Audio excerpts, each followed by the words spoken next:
निर्गमन अध्याय 14। इजराइलियों का लाल सागर पार करना। प्रभु मूसा से बोला, तू इजराइलियों को बता कि वे पीछे लौटकर मिगदोल नगर और समुद्र के मध्य में स्थित पीहा हीरोत नगर के सम्मुख बाल सफोन के सामने पड़ाव डालें। तुम समुद्र के किनारे पड़ाव डालना। फरो इजराइलियों के विषय में कहेगा, वे अनजान देश में भटक कर घबरा गए हैं। निर्जन प्रदेश ने उन्हें बंदी बना लिया है। मैं फरो के हृदय को हठीला बना दूंगा और वह इजराइलियों का पीछा करेगा। तब मैं फरो तथा उसकी समस्त सेना को पराजित कर अपनी महिमा करूंगा, जिससे मिस्र निवासी जान लें कि मैं प्रभु हूं। इजराइलियों ने ऐसा ही किया। जब मिस्र देश के राजा को बताया गया कि इजरायली भाग गए, तब उनके प्रति फरो और उसके कर्मचारियों का मन बदल गया। वे कहने लगे, यह हमने क्या किया कि इजरायलियों को दासत्व से मुक्त कर जाने दिया। अतएव फरो ने अपना रथ जुतवाया और अपने साथ सैनिकों को लिया। उसने 600 चुने हुए रथ तथा मिस्र देश के सब दूसरे रथ भी लिए, जिन पर उच्चाधिकारी सवार थे। प्रभु ने मिस्र देश के राजा फरो का हृदय हठीला बना दिया।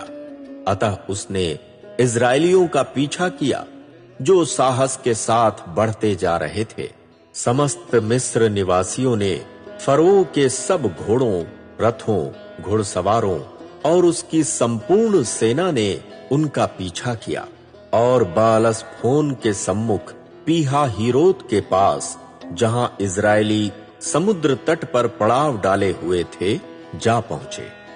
जब फरो निकट आया, इजरायलियों ने अपनी आंखें उठाकर देखा कि सारा मिस्र देश उनका पीछा कर रहा है। वे बहुत डर गए। उन्होंने चिल्लाकर प्रभु की दुहाई दी। इजरायलियों ने मूसा से कहा, क्या मिस्र देश में कब्रों का अभाव था, जो आप हमें निर्जन प्रदेश में मरने के लिए ले आए? आपने हमें मिस्र देश से निकालकर हमारे साथ यह क्या किया? क्या हमने आपसे मिस्र देश में यह नहीं कहा था, हमारे पास से चले जाइए, हमें मिस्र निवासियों की गुलामी करने दीजिए? हमारे लिए यह अच्छा होता कि हम निर्जन प्रदेश में मरने की अपेक्षा मिस्र निवासियों की गुलामी करते। मूसा ने इजरायलियों से कहा, मत डरो, निश्चिंत खड़े रहो और प्रभु का उद्धार कार्य देखो, जिसे वह आज तुम्हारे लिए करेगा।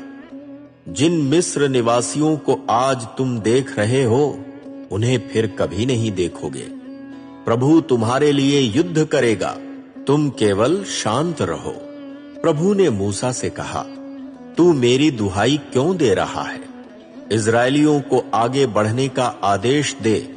अपनी लाठी उठा, अपना हाथ समुद्र की ओर फैला और उसे 2 भागों में विभाजित कर, जिससे इजरायली समुद्र के मध्य सूखी भूमि पर जा सकें। मैं मिस्र निवासियों का हृदय हठीला कर दूंगा, जिससे वे इजरायलियों का पीछा करते हुए समुद्र के मध्य जाएं। तब मैं फरो, उसकी समस्त सेना, उसके रथों और घुड़सवारों को पराजित कर अपनी महिमा करूंगा। जब मैं फरो, उसके रथों और घुड़सवारों पर विजय प्राप्त करूंगा, तब मिस्र निवासियों को ज्ञात होगा कि मैं प्रभु हूं। तत्पश्चात इजरायलियों के सम्मुख आगे आगे चलने वाला परमेश्वर का दूत हटकर उनकी सेना के पीछे चला गया। मेघ स्तंभ भी उनके सम्मुख से हटकर उनके पीछे खड़ा हो गया। यों वह इजरायलियों और मिस्र की सेनाओं के मध्य में आ गया। वहां मेघ था और अंधकार भी था। रात व्यतीत हुई, परंतु दोनों सेनाएं रात में एक दूसरे के निकट नहीं आ सकीं। मूसा ने समुद्र की ओर अपना हाथ फैलाया। प्रभु ने रात भर पूर्वी वायु बहाकर समुद्र को पीछे धकेल दिया। प्रभु ने समुद्र को सूखी भूमि बना दिया। समुद्र का जल 2 भागों में विभाजित हो गया। इजरायली समुद्र के मध्य सूखी भूमि पर चल कर गए। जल उनकी दाहिनी ओर तथा बाईं ओर दीवार बनकर खड़ा था। मिस्र निवासियों ने उनका पीछा किया। फरो के रथ, घोड़े और घुड़सवार उनके पीछे पीछे समुद्र के मध्य में गए। रात्रि के अंतिम पहर में प्रभु ने अग्नि और मेघ के स्तंभ में से मिस्र सेना पर दृष्टिपात किया। प्रभु ने मिस्र की सेना को भयाकुल बना दिया। उसने उनके रथों के पहिए धंसा दिए, जिससे उनका चलना कठिन हो गया। मिस्र निवासी कहने लगे, आओ इजरायलियों के पास से भाग जाएं, क्योंकि प्रभु उनकी ओर से हमसे युद्ध कर रहा है। प्रभु ने मूसा से कहा, अपना हाथ समुद्र की ओर फैला, जिससे जल मिस्र निवासियों पर, उनके रथों और घुड़सवारों पर लौट आए। अतः मूसा ने समुद्र की ओर अपना हाथ फैलाया। सवेरा होते होते समुद्र अपने पहले के स्थान पर पुनः आ गया। जब मिस्र निवासी उसमें भाग रहे थे, तब प्रभु ने उन्हें समुद्र में बहा दिया। जल अपने स्थान को लौटा और रथ, घुड़सवार तथा फरो की समस्त सेना को, जिसने समुद्र के मध्य में इजरायलियों का पीछा किया था, डुबा दिया। उनमें से एक भी ना बचा। पर इजरायली समुद्र के मध्य सूखी भूमि पर चलकर पार हो गए। जल उनकी दाहिनी ओर तथा बाईं ओर दीवार बनकर खड़ा था। उस दिन प्रभु ने मिस्र निवासियों के हाथ से इजरायलियों की रक्षा की।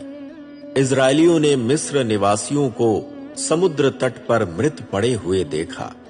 जब इजरायलियों ने मिस्र निवासियों के विरुद्ध किए गए प्रभु के भुजबल के महान कार्य को देखा, तब वे प्रभु से डरने लगे। उन्होंने प्रभु और उसके सेवक मूसा पर विश्वास किया।